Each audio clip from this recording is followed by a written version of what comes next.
Time now for Weather Watch with meteorologist Matt Makens.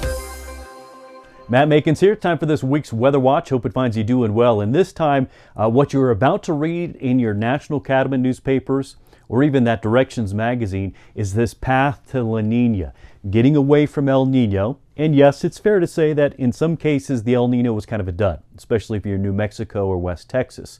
But what's this path to La Niña looking like? We are well on our way to establishing La Niña by this summer and next fall. So what you're going to read in those publications is what I'm going to walk you through here, walk you through this graphic. So most similar transitions from El Nino to La Niña in the spring, summer, and fall for precipitation and temperatures. What does this mean?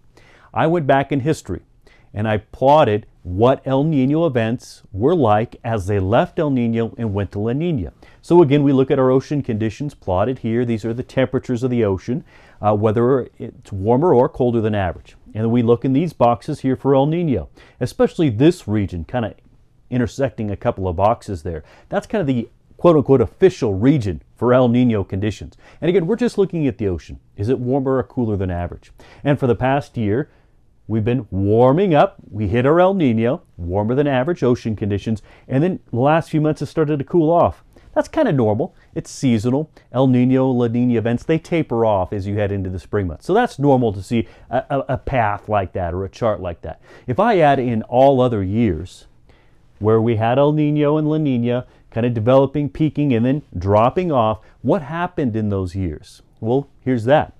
There's the chart I just showed you there, and then we went out another year. So all of those similar El Nino events kind of went back down, and most of them were neutral or La Niña. Neutral being kind of stuck between the two phases. Only 2 years went back to El Nino.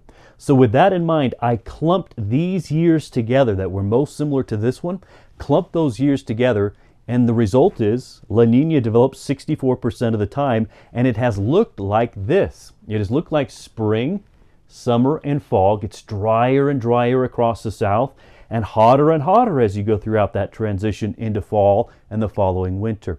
Where I think history may be proven wrong in this case is the amount of water across Texas and New Mexico into Oklahoma for the summer months. You can read more on this in your publications coming into your mailboxes soon.